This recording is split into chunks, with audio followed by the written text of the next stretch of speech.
অসমীয়া যেতিয়া আমি অসমীয়া জাতি স্বাভিমান ৰক্ষা কৰি বিহুৱান এখন নহয় আৰু গুৰু মানুহ হিচাপে দিছোঁ কৃষ্ণ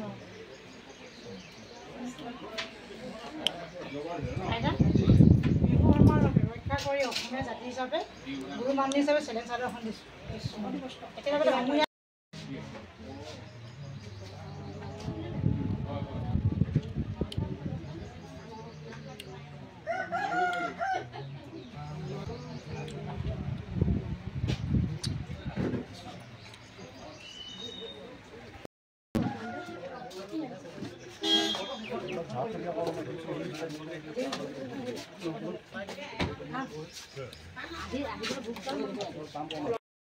যাও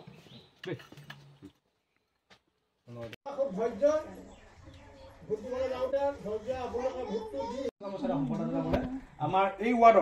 ৱাৰ্ডৰ আমাৰ মিত্ৰ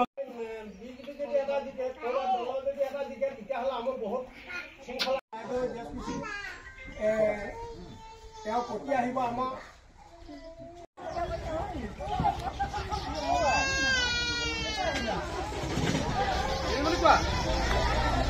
সমস্ত ভোট দি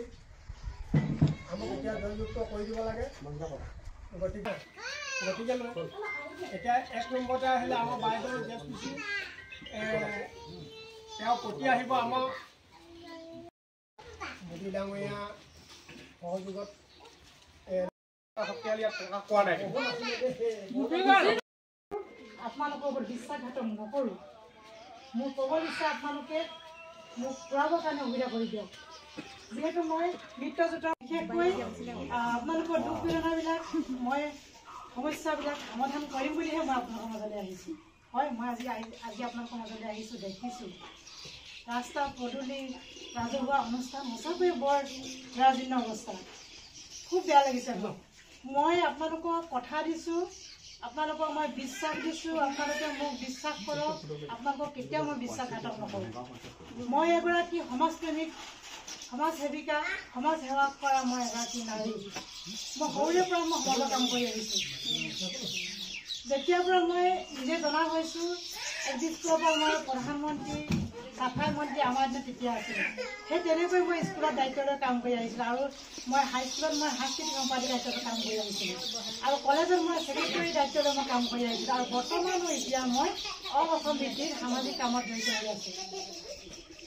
গতিকে মই খুব সমাজৰ কাম কৰি ভাল পাওঁ মই ভাত খাইছোঁ মোৰ নিজৰ পেটটো ভৰাইছোঁ কিন্তু সমাজৰ কাম কৰি মই মোৰ মনৰ আশা হিচাপে মই মোৰ মনটো ভৰাইছোঁ গতিকে আপোনালোকৰ মাজত থাকিয়ে মই জীৱনটো বিলীন কৰিব বিচাৰোঁ মই সদায় বিচাৰোঁ মোৰ মানুহবোৰ ভালকৈ থাকক সদায় সকলোৱে দীৰ্ঘায়ু হওক সকলোৱে সুস্বাস্থ্য হওক সকলোৱে যি বিচাৰে আমাৰ চৰকাৰ আঁচনি পাওক মই তেনেকৈ বিচাৰোঁ আৰু সেই মনোভাৱেৰে মই আপোনালোকৰ ওচৰলৈ আহিছোঁ আপোনালোকে বিশ্বাস ৰাখক মই কেতিয়াও আপোনালোকৰ ওপৰত বিশ্বাসঘাতক নকৰোঁ মোক ক'ব বিচাৰে আপোনালোকে মোক ফুৰাবৰ কাৰণে সুবিধা কৰি দিয়ক চিচিবৰগাঁও নতুন সমষ্টি আমাৰ চিচিবৰগাঁও সমষ্টি 5নং জিলা পৰিষদৰ পৰা মই সদস্য হিচাপে জিলা পৰিষদত মই মনোনীত কৰিছোঁ আৰু মই মিত্ৰজোঁটৰ প্ৰাৰ্থীৰ পৰা মই প্ৰতিদ্বন্দ্বিতা কৰিছোঁ মোৰ প্ৰতীক হৈছে হাতী এই বিহু বতৰত কেনেধৰণে নিৰ্বাচনী প্ৰচাৰ কাম অব্যাহত ৰাখিছে আপুনি হয় এই বিহু বতৰত আমাৰ ক'বলৈ গ'লে আমাৰ অসমীয়া জাতীয় স্বাভিমান অসমীয়াৰ বাপতি সাহোনৰ আমাৰ ৰঙালী বিহুটিক আমি কেতিয়াও এৰিব নোৱাৰোঁ বিহুৰ মাজতে আমি আনুষ্ঠানিক হ'লেও সৰুকৈ হ'লেও অনুষ্টুপীয়াকৈ হ'লেও আমি নিৰ্বাচনী প্ৰচাৰ চলাই আছোঁ আমি ৰাইজৰ মাজলৈ আহিছোঁ আমি বিহু খাইছোঁ তেওঁলোকক আমি বয়সস্থসকলক আমি গুৰু মাননি জনাই আমি সেৱা ধৰিছোঁ আৰু মাজতে আমি নিৰ্বাচনী প্ৰচাৰ চলাই আছোঁ খুবেই সুন্দৰ সকলো ৰাইজে আমাক ছাপোৰ্ট কৰিছে আমি ইতিমধ্যে আজিৰ তাৰিখত আপোনালোকক ক'ব পাৰোঁ আমি জয়ী নিশ্চিত যিবোৰ আমাৰ সমস্যা থাকি গৈছে সেই সমস্যাবোৰ সমাধান কৰিম বুলিহে মই আজি প্ৰতিনিধিত্ব কৰি মই এই ৰাইজৰ মাজলৈ আগবাঢ়ি আহিছোঁ আপুনি যিহেতু মই এগৰাকী নিজেই মহিলা মই সদায় মহিলাৰ সৰ্বাংগীন উন্নতি বিচাৰোঁ